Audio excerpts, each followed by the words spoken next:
Well, it's Tuesday. After the 4th. Yeah, that was Saturday. Was it really? It seems like, wow. What an uneventful 4th. Yeah, they weren't doing anything, so the whole town was deserted, so we decided to go up in the mountains and explore. We found everybody. We found everybody in the mountains. Yeah, they weren't social distancing or anything. They were tubing and boating and what. Anyway, we digress. It's Tuesday. It is. So we're showing you some stuff. We showed you putting away some of the engines in the display cases and Al's cars and stuff. And we've got that whole other display case that's empty. And I've got all these old brass engines from the old HO scale railroad.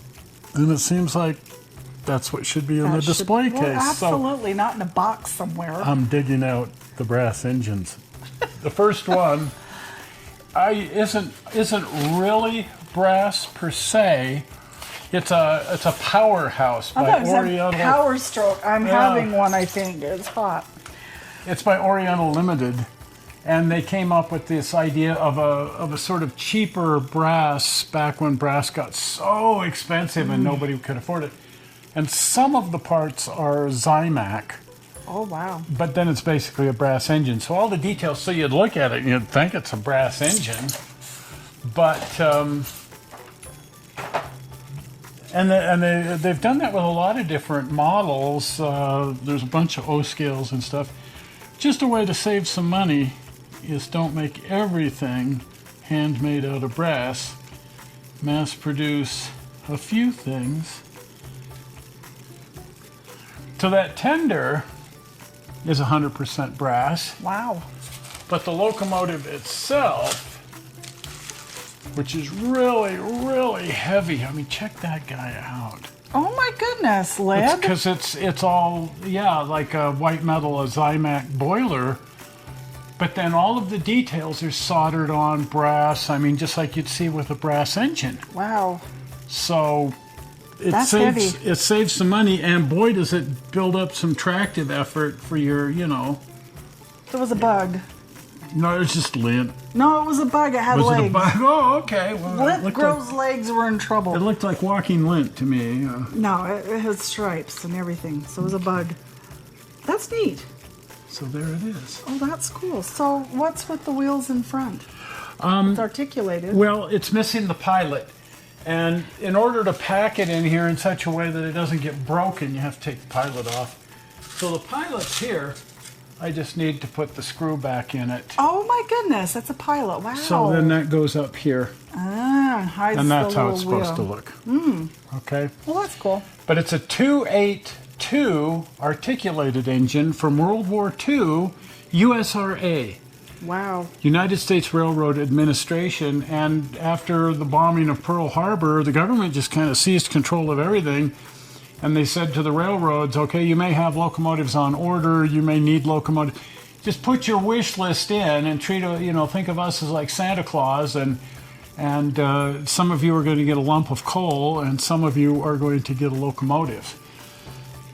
But all the locomotives are going to fit our standards and our conditions. So this is a USRA. This is what the Denver and Rio Grande and a whole bunch of other railroads all got the exact same engine. Wow. And Rio Grande had several of these, and they were really nice engines. So how does that compare in size in real life to a big boy? It's darn close. I was going to say, I'm looking this over, and I see a lot of big boy DNA. Well, and what you saw, too, is the Challenger, the Union Pacific Challenger.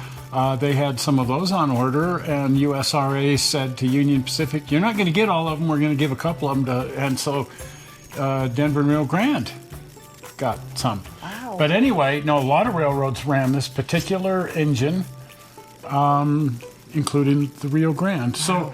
So Oriental Limited offered this in North Fork, Western Pennsylvania, Union Pacific, Santa Fe, Virginia, no lettering, unpainted brass, North Fork and Western, Virginia, Clinchfield, Interstate Railroad, Northern Pacific, Denver and Rio Grande Western, which this is, black with no lettered and painted brass. Wow. So so a lot of different railroads ran it, and it's a neat model. Wow. And it runs really strong. I can't run it here but I don't have. This is the HO Railroad right now. Yeah, is this the end piece of track is right here. So We've got 2.5 feet. But I just love these engines, and Oh, having that's them up neat. in the attic is kind of silly. Well, it is. And now we've got an empty display case, so we said, well, let's just dig put it some in brass there. out and we'll display it. So That's really cool. this is the first one, Oriental Limited pseudo brass. Pseudo brass. But absolutely first class. Saved a little bit of money over a purely brass engine and produced an engine which, by all rights, is every bit as nice as brass. And because of the weight and the tractive effort and so on, in some ways, better. Yeah. Certainly no loss of detail here. No, It's a no. beautiful, beautiful, It's neat. beautiful engine. Well, cool. Well, if you haven't been over to the channel, pop over to the channel. And if you're not a subscriber, the blue button is about to appear. Are we Right. ready for that? There it is. Zoink! Right there, the blue button. Well, we're not sure how you found this movie on the internet. We hope you didn't find the brass engine boring. No. No. Oh, not even. We'll see you here on Sunday with some driving around. See ya. Super. Bye. Bye-bye.